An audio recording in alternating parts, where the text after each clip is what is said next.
If I want to make $2,000 a day, I'll go be a fucking mailman. The Adpocalypse has claimed another victim. My advertising revenue is down 95%.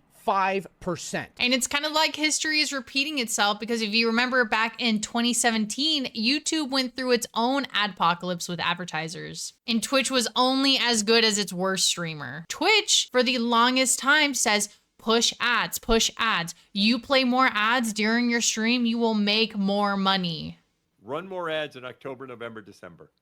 That is when you'll make more money, because you'll see like a greater return on that. And then y'all give me $0 of fucking ads because I'm Venezuelan? Because I'm Venezuelan. I'm running the same amount of ads, but I'm getting paid 70% less for it, bro. Activity, I made no money. I got demonetized because I simply had Iran as a tag, as an Iranian. My advertising revenue is down 95%. From someone who was making upwards of 5 figures a day, now only making $2,000 a day off ad revenue, something's wrong. Something's going on where my ad revenue is not correct and it's not what it should be. If I want to make $2,000 a day, I'll go be a fucking mailman, okay? So Twitch, if you don't fix my ad revenue and put it back to normal, I'm not going to be streaming on the platform. I found a video on Twitter where Hassan is blaming Asmongold for the Twitch apocalypse. Who just simply want to see the fucking world burn. I mean, I don't really think that's the reason. I mean, let's be honest. The Iran thing, like, nobody wanted people from Iran to get demonetized. Nobody's thinking, what are you talking about? And it is my fault. I don't think it's my fault that the adpocalypse happened. I think it's all of our fault. Like, I think it's Hassan's fault. I think it's my fault. It's Central Committee's fault. It's Frogan's fault. It's Denim's fault. It's Tectone's fault. It's, let's see, who else are we thinking? Probably, you know, like 1% maybe Quinn's fault. Like, it's all of our faults. Like, that's really the truth.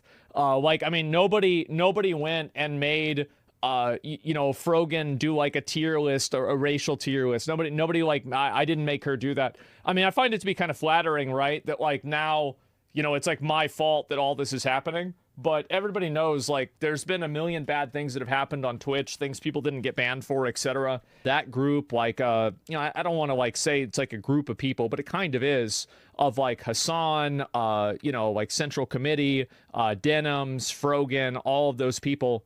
They've kind of defended a number of things that are extremely alienating for a lot of people.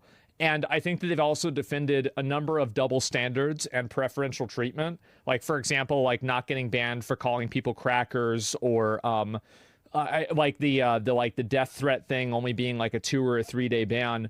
And the problem is that they haven't really held Twitch accountable for people that they agree with. And I think what's happened is that other people see that there's that lack of accountability, and it's not really hard to perceive somebody that puts out a death threat or says something like this.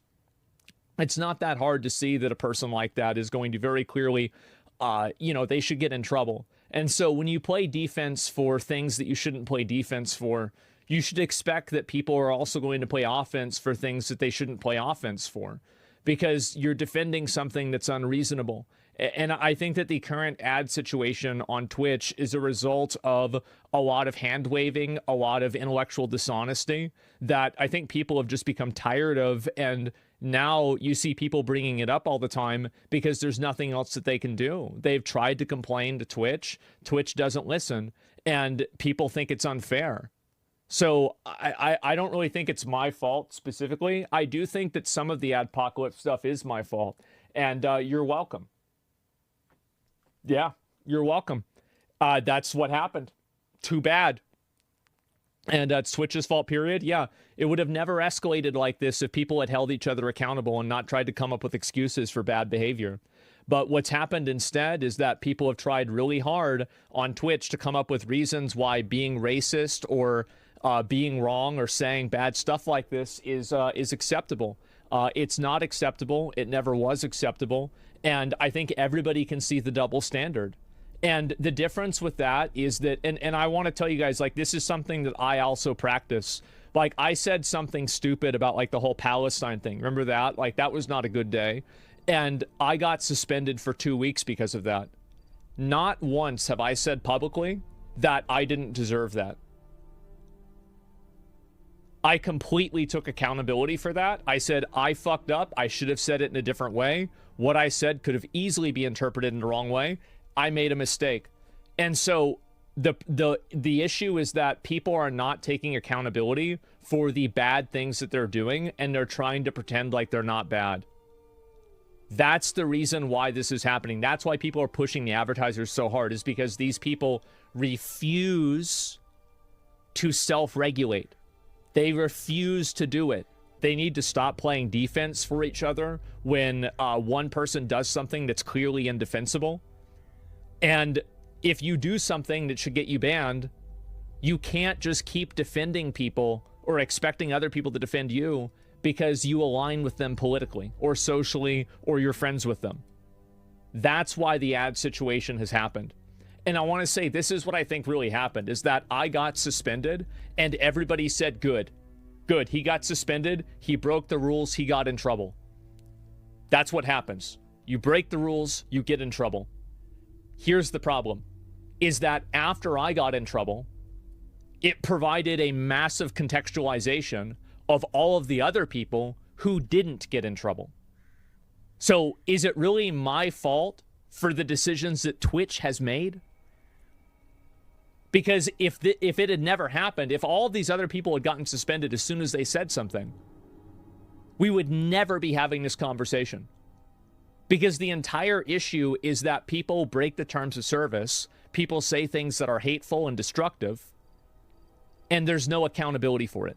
I agree with Asmongold. I don't believe that he is the reason that the Twitch apocalypse started, because it was a large group of content creators that started it. I forgot to talk about what Twitch has done. They updated the hateful conduct policy. We prohibit the use of terms that may not be harmful or abusive in isolation, but can be used as a slur or to denigrate others in certain contexts. In line with that approach, starting today, using the term Xylist to attack or demean another individual or group of people on the basis of their background or religious belief is against our rules. Another thing Twitch is doing is demonetizing people based on the tags that they are using. And so I think tags have been around for a while on Twitch. People mostly use them to joke. Like with Kai Cenat's tags being short and loud. There's funny ones, there's sexual ones, there's quirky, cringe ones. Anything can be a tag. And so now, because of the Twitch adpocalypse, some tags are being enforced. Like the politics tag or any sexual tags. Not only are political and kind of controversial streamers getting hit with demonetization, streamers that are using more sexual related tags are also being hit by the adpocalypse. And we know this is happening because streamers that use those more sexual tags are talking about how they're also losing all their ad revenue.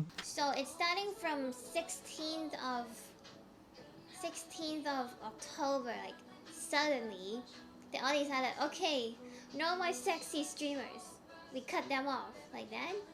So this month I play like 3 hours ad and I get 0.08 USD money from it.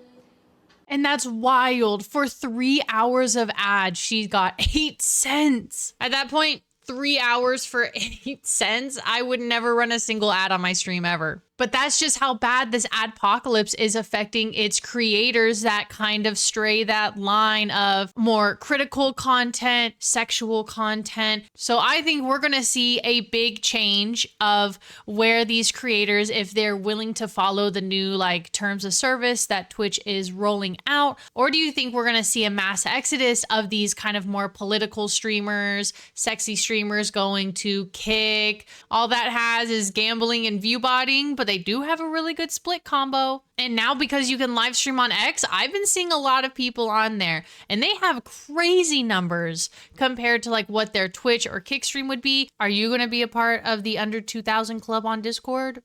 My Discord link's in the description.